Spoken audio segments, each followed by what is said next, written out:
লালমনিরহাটে তিস্তার পানি কমায় ঘরবাড়িতে ফিরতে শুরু করেছে মানুষজন। পরিস্থিতির উন্নতি হলেও কাটেনি বানভাসী মানুষের দুর্ভোগ। অধিকাংশ ঘরবাড়ি ও রাস্তাঘাট ভেঙে গেছে। স্যানিটেশন ব্যবস্থা ভেঙে পড়ায় বাড়ছে স্বাস্থ্য ঝুঁকি। বান্ডেল থাকলে প্রতি সেনমানিতে টাকা বাঁচবে।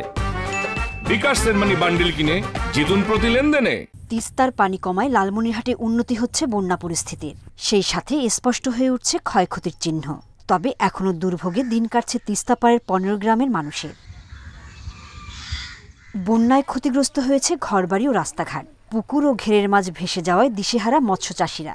ভালো পানি তো না, এটা তো খারাপ পানি।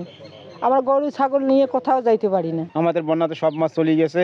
এখন যে আমরা বন্যাতে মাছ কিভাবে করবো না করবো জানে। সরকারি কোনো অনুদান এ পর্যন্ত আমরা চোখে দেখিনি, কোনো সরকারি লোক আমাদের কাছে এ পর্যন্ত পৌঁছেনি। আগামী কয়েকদিনে পরিস্থিতি আরও স্বাভাবিক হবে জানিয়েছে পানি উন্নয়ন বোর্ড। 5 উপজেলায় এ পর্যন্ত 200 মেট্রিক টন চাল ও নগদ অর্থ বরাদ্দ দেওয়া হয়েছে বলে জানিয়েছে জেলা প্রশাসন। 200 মেট্রিক টন জিআর চাল বরাদ্দ করেছি। এফেক্টেড ফ্যামিলি দেখে দেখে আমরা তালিকা করে করে দেব। আমরা এর মধ্যেই 500 ফ্যামিলিকে বিভিন্ন ওই চালের মধ্যে চাল দিয়েছি, শুকনো খাবার দিয়েছি।